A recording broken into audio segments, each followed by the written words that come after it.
नमस्कार दोस्तों। आज की जो कहानी बताने जा रही हूँ वो एक चिड़िया की कहानी है। एक चिड़िया की महाशिवरात्रि की कहानी है।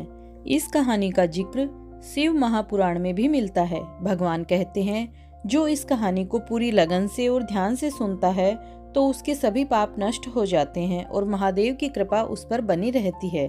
तो आइए शुरू करते हैं आज की ये पावन कहानी। प्राचीन काल में एक नगर में एक सेठ और सेठानी रहते थे। उनके पास अन्न धन की कोई कमी नहीं थी, लेकिन वो लोग अपने जीवन में कभी भी कोई दान दक्षिणा, कोई धर्म पुण्य का कार्य नहीं किया करते थे। उनके जीवन में उन्होंने कभी भी धर्म पुण्य का कार्य नहीं किया और उन्होंने कभी भी किसी को कोई भिक्षा भी नहीं दी और उनके कोई खाने वाला भी नहीं था, कोई संतान नहीं थी। जिस जगह पर उस सेठ की हवेली थी उसी के पास में एक पीपल का वृक्ष था और उस पीपल के वृक्ष में एक सुंदर सी चिड़िया रहती थी। चिड़िया ने अपना घोंसला बना रखा था। चिड़िया के दो छोटे छोटे बच्चे थे। चिड़िया रोज नगर में दाना पानी चुगने के लिए जाती और दाना पानी चुगने के बाद वापस अपने घोंसले में आ जाती और अपने बच्चों को दाना खिलाती। चिड़िया रोज उस सेठ के घर भी जाया करती थी, लेकिन वहाँ पे उसको एक भी दाना नहीं मिलता था और चिड़िया वहाँ से आगे चली जाती थी।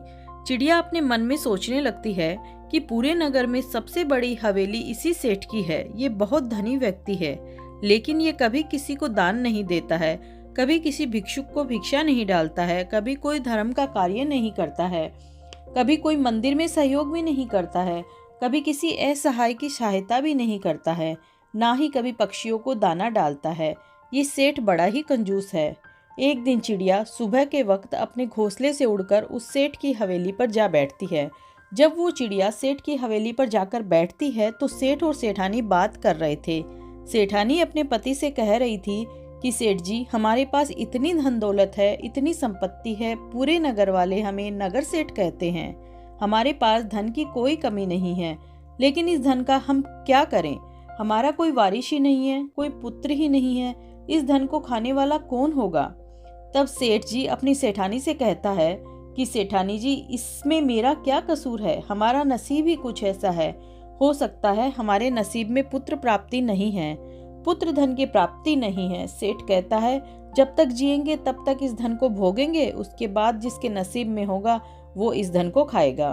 दोनों पति पत्नी इस तरह की बातें करते हैं और वो चिड़िया बड़े गौर से सुनने लगती है।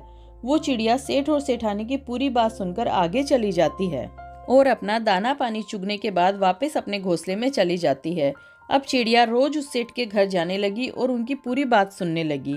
सेठानी बड़े अच्छे स्वभाव की थी, उसके दिल में दया भाव भी था। जब सेठानी रोज उस चिड़िया को देखती है तो धीरे धीरे सेठानी का उस चिड़िया से लगाव हो जाता है। अब सेठानी उस चिड़िया को सेठ से छुप छुप के दाने डालती है और चिड़िया दाने चुगती है। ऐसे काफी दिन निकल जाते हैं। एक दिन चिड़िया मन में सोचने लगती है, सेठानी बहुत अच्छी है, मुझे दाने भी खिलाती है, लेकिन उसके घर में कोई पुत्र नहीं है। तब वो चिड़िया अपने मन में सोचने लगती है कि ऐसा क्या किया जाए कि जो सेठानी को पुत्र हो। क्यों न मैं देवाधिदेव महादेव के पास पहुंचूं और उनसे इस सेठ और सेठानी की अरदास करूं, उनसे अर्जी करूं। यही सोचकर चिड़िया अपने पति चीड़ा से कहती है, सुनो जी, मैं कुछ दिनों के लिए कहीं जा रही हूँ, आप बच्चों का ख्याल रखना, इनको समय पर दाना पानी खिलाना। इतना कहकर वो चिड़िया अपने घोंसले से उड़ान भरती है और दिन रात उड़ते उड़ते कैलाश पर्वत पर पहुंच जाती है, जहां पर देवाधिदेव महादेव और माता पार्वती थे। चिड़िया उड़ती हुई जाकर माता पार्वती के चरणों में पड़ जाती है और बेहोश हो जाती है।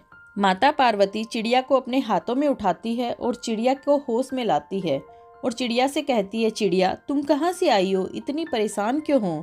चिड़िया कहती है, मैया मैं बहुत दुखी हूँ और मैं अपने लिए दुखी नहीं हूँ, किसी और के लिए बड़ी दुखी हूँ। माता पार्वती कहती है, तुम मुझे पूरी बात बताओ।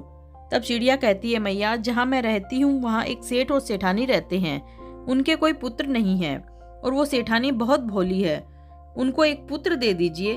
तब माता पार्वती चिड़िया को लेकर महादेव के पास जाती और कहती है, प्रभु फला नगर में सेठ सेठानी रहते हैं, क्या उनके नसीब में पुत्र है या नहीं? तब महादेव ध्यान लगाकर देखते हैं और कहते हैं कि पार्वती उनके नसीब में कोई पुत्र नहीं है।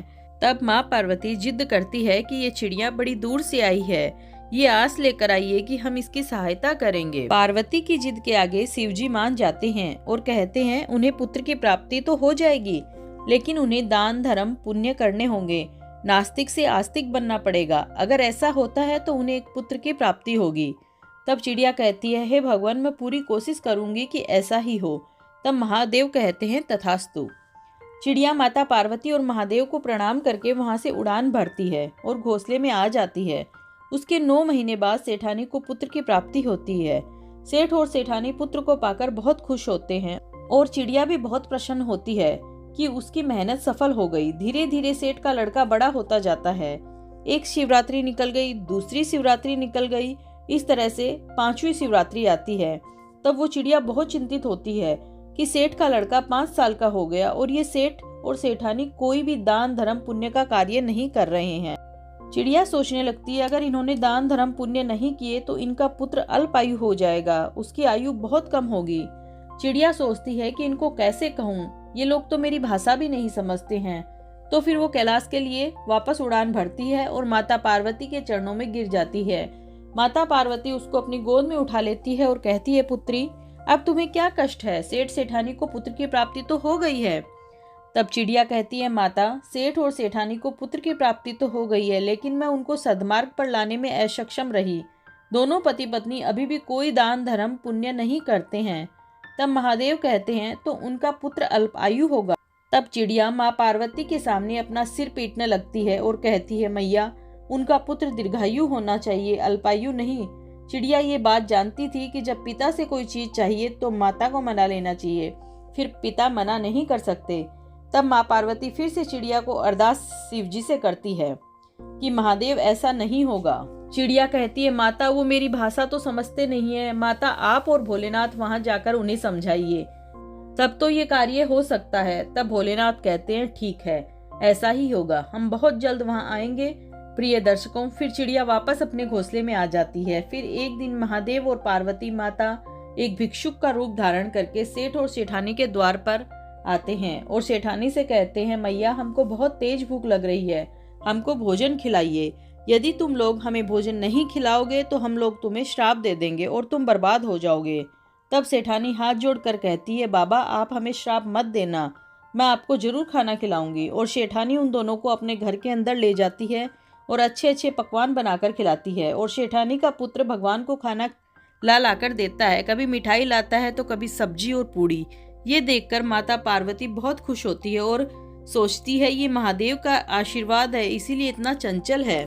जब महादेव और पार्वती वहां से जाने लगते हैं तब सेठ और सेठानी उनके पास आते हैं और कहते हैं, बाबा, हमसे कोई कमी रही हो तो आप हमें क्षमा करें, लेकिन हमें आप श्राप मत देना।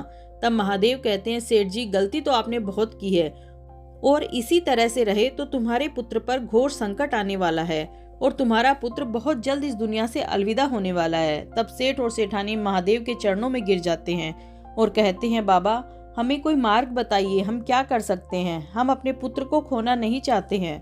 तब महादेव कहते हैं, खड़े हो जाओ और ध्यान से सुनो, आज से तुम्हारे द्वार पर कोई आता है तो वो खाली हाथ नहीं जाना चाहिए। दान धर्म पुण्य का कार्य करो, मंदिर बनवाओ, लोगों की सहायता करो, जीव जंतुओं की सहायता करो और महाशिवरात्रि का व्रत करो, ईश्वर की भक्ति और भजन करो। दोनों पति पत्नी कहते हैं, ऐसा ही होगा।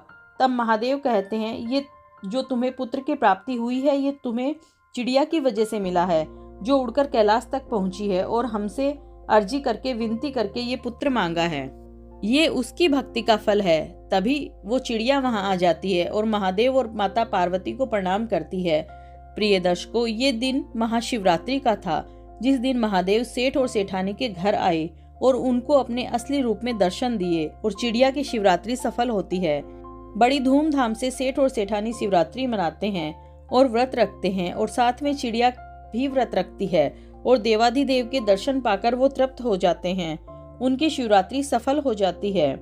जो लोग महाशिवरात्रि का व्रत करते हैं उन लोगों पर महादेव की ऐसी ही कृपा रहे जैसे सेठ और सेठानी पर रही और चिड़िया पर रही। प्रिय दर्शकों, आज की कहानी यहाँ खत्म होती है। मैं उम्मीद करती हूँ आपको आज की ये कहानी पसंद आई होगी और इस कहानी से आपको ढेर सारी प्रेरणा मिली होगी। दोस्तों, ये कहानी अगर आपको पसंद आई हो तो मेरे चैनल को लाइक कीजिएगा, शेयर कीजिएगा और सब्सक्राइब कीजिएगा। मिलते हैं किसी और नई कहानी के साथ। धन्यवाद दोस्तों।